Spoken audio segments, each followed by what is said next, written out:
Assalamualaikum warahmatullahi wabarakatuh. Perkenalkan, nama saya Repi Wulandari dengan NPM A1A022030 pada Prodi Pendidikan Bahasa dan Sastra Indonesia. Baik, pada kesempatan kali ini kita akan membahas mengenai teks biografi. Nah, sebelum masuk pada materi, apakah teman-teman sudah ada yang pernah membaca teks biografi? Misalnya seperti tokoh Insinyur Soekarno, Albert Einstein, atau tokoh idola kalian seperti Lee Min Ho. Nah, untuk penjelasan lebih lanjut, simak terus ya videonya. Nah, jadi di sini kita akan membahas mengenai biografi, apa dan mengapa perlu untuk mempelajari teks biografi.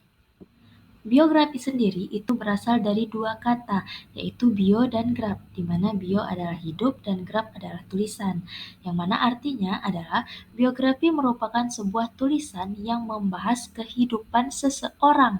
Jadi, tulisan ini membahas mengenai peristiwa atau kejadian tokoh penting atau seseorang.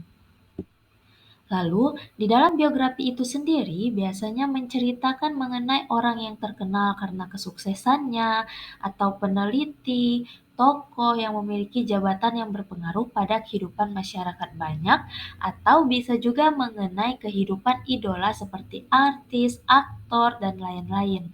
Nah, di dalam teks biografi ini biasanya berisi mengenai karya, pencapaian, atau prestasi-prestasi yang sudah diraih.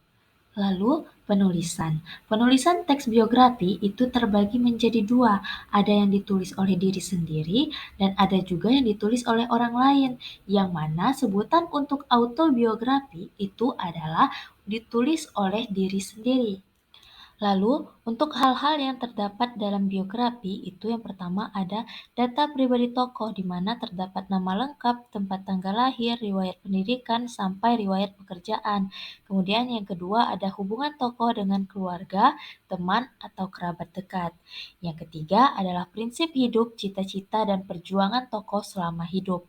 Nah, yang keempat itu adalah hasil perjuangan yang telah dicapai atau belum dicapai oleh tokoh. Selanjutnya adalah karya atau prestasi yang dikenang atau yang dipakai hingga saat ini. Nah, untuk struktur teks biografi itu terbagi menjadi tiga. Yang pertama ada orientasi, di mana berisi tentang latar belakang kisah atau peristiwa yang berkenaan dengan kapan, siapa, di mana, dan bagaimana. Kemudian yang kedua, itu peristiwa penting atau important event, record of events, di mana berisi tentang peristiwa-peristiwa yang disusun secara kronologis meliputi kejadian utama tokoh secara berurutan. Kemudian yang ketiga adalah reorientasi, di mana reorientasi ini bisa digunakan atau tidak, yang berisi komentar evaluatif mengenai rangkaian peristiwa yang telah diceritakan sebelumnya. Kemudian ada ciri kebahasaan dari teks biografi, di mana teks biografi ini memiliki 6 ciri kebahasaan. Yang pertama itu menggunakan pronomina, yaitu kata ganti orang, di mana contohnya itu ada dia, ia, dan lain-lain. Misalnya ketika membuat biografi mengenai Chairil Anwar. Tidak mungkin di setiap paragraf atau di setiap kalimat itu kita mengatakan Chairil Anwar, Chairil Anwar. Tentu pada kalimat berikutnya itu akan diganti dengan kata dia atau ia. Kemudian yang kedua itu adalah menggunakan kata kerja tindakan. Kemudian yang ketiga, itu menggunakan kata adjektiva atau kata sifat, di mana mengungkapkan atau menuliskan karakter tokoh secara lebih detail.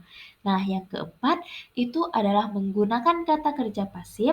Yang kelima, menggunakan kata kerja yang bersifat mental. Dan yang terakhir, yang keenam, itu menggunakan konjungsi urutan waktu, di mana contohnya adalah sesudah itu, setelah itu, lalu, kemudian, dan seterusnya. Lalu, teks biografi ini bisa ditulis hanya dengan sepenggal kalimat saja atau bisa dalam bentuk buku, seperti yang ditulis oleh Andrea Hirata dalam buku Laskar Pelangi, kemudian seperti kisah perjuangan Chairil Anwar. Sekian, terima kasih.